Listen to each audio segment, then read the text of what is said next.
Hi everyone, in this video we are on page 5 of the note packet and we're going to be looking at yet another story problem, but this one really takes it up a notch as far as solving goes. So make sure you have your calculator nearby for this video, and this challenge problem is similar to my math lab number 12 on the 8B assignment. And I think that problem has to deal with p's. So this problem's walkthrough will help you as you start working through that problem on the homework. So suppose a group of 150 students, that's going to be our universal set, have done at least one of these activities online: purchasing an item, banking, and watching a video. So with that in mind, since this many students were surveyed doing these activities, we are going to have 3 circles in our Venn diagram. So I'm going to go ahead and do those next. And I'd like you to hug these ones a little bit closer to the text up here. So I'm going to do purchasing, and then banking,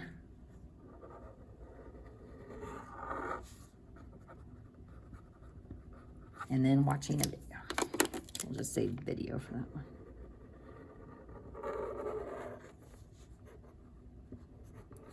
And what else do we need for our Venn diagram? The universal set. So draw the box around the whole Venn diagram. Now remember, folks, if I want to make this full Venn diagram, we have to fill in a number for every single area. And there are 1, 2, 3, 4, 5, 6, 7, 8 areas that we will need to fill out. So remember, we want to start with our intersection or our central intersection point. So let's go ahead and start with 10 students have done all 3. So we know that there are 10 in that central region. Next, we want to find our more outer intersections. So we're looking for those and statements. We've got 12 that have banked online and watched an online video. So there are 12 in this loop. So if there are 10 in the central intersection, there will only be 2 over there. Then we've got 15 students who have made an online purchase and watched an online video. So 15 in this section. So if we, sorry, I kind of got rid of the 1 in front of the 10 there. There are 10 in the center. We will have 5 down here for the purchasing and watching the online video. And then 70 students watched an online video. I better use white out there. Let's get rid of that yucky little mark there. And I kind of want to get rid of this. You can see that 10 more. So 10 is still in the center.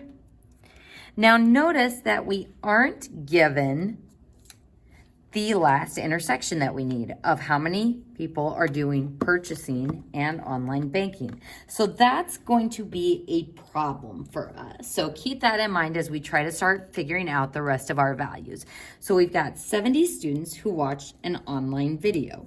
So that means in this entire blue circle, we are going to have 70. So if I subtract 5, 65, subtract 10, 55, subtract 2, that leaves me with 53. So 70 minus 5 minus 10 minus 2 is 53.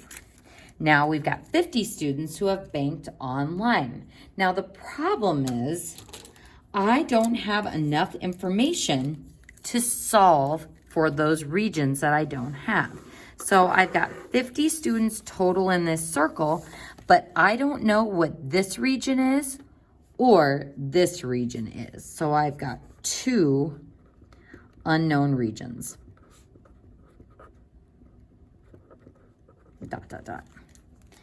So we can't do anything with this one. What about our last piece of info? 90 students who have made an online purchase. So that means 90 students in my green circle for purchasing, but this has 2 unknown regions as well.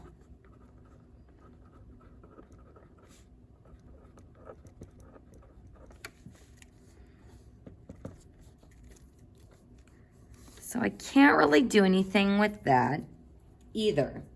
So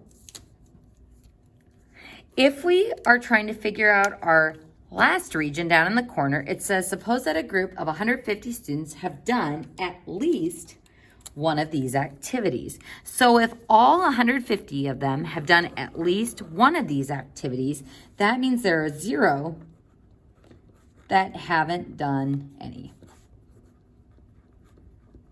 of the 3. So that means there are going to be 0 outside of my circles. So that's as far as we can knowingly go with this problem. So if you're like, are we just stuck? Like, what do we just guess and try random numbers? We are limited to the numbers that will work. We know that they would have to be integers. We can't be getting any decimal numbers of people, but we actually have a way of finding this exactly, and it's going to involve setting up some systems of equations. So folks, if I look at what I am missing this region, which I'm going to call region X, this region, which I will call region Y, and this region, which I will call region Z. So what we want to do is set up a system of equations that uses all 3 variables. Now you may remember from a previous unit, if I have 3 variables, we are going to need 3 equations to be able to find that exact coordinate or the exact X and Y and Z value that works in those expressions. So folks, let's go ahead and start with this total of 90. So let's write an equation that's going to use that green circle. So we know that in my green circle, X plus Y plus 5 plus 10 is going to be equal to that total of 90. Now, can I do some simplifying with this equation? Absolutely. I'm going to go ahead and add the 5 and the 10 together, subtract it to the other side, so that we get X plus Y equals 75. And I'm keeping my constant on the right side because this now looks like a standard form equation in terms of X and Y. So that's going to be my first equation. So let's use this other piece of information, the little asterisk by our 50 students who banked online, and let's make another equation. So in my purple circle, we know that those items will have to add up to 50. So what do I have in my purple circle? We have Y and Z and 10 and 2. So Y plus Z plus 10 plus 2 is equal to 50. And if I simplify this and put it in standard form by adding those and subtracting it to the other side, we'll get Y plus Z equals 38. So sweet, we've got 2 equations, but the problem is we need 3 of them in order to be able to solve for X, Y, and Z. So what other totals do we have that we can structure around our variables?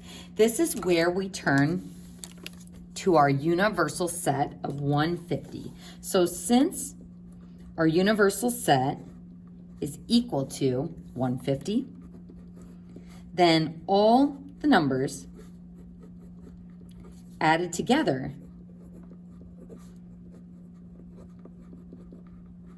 will equal 150. And actually by numbers, let's go ahead and write regions. So remember, we don't have to use the union rule here because we're not double counting any of the intersections. We're just counting every region one time. So how can we turn this into an equation? X plus, see if I can get my camera refocused. There we go. I'm going to zoom out a little bit here. So X, this region, plus Y plus Z. I normally go horizontally across the Venn diagram. So X plus Y plus Z plus 5 plus 10 plus 2 plus 53 plus 0, which doesn't really matter, but just as a reminder to always check for that number inside the box, that should be equal to 150. So if I add all of these together and subtract them to the other side, we get our third equation, x plus y plus z equals 80.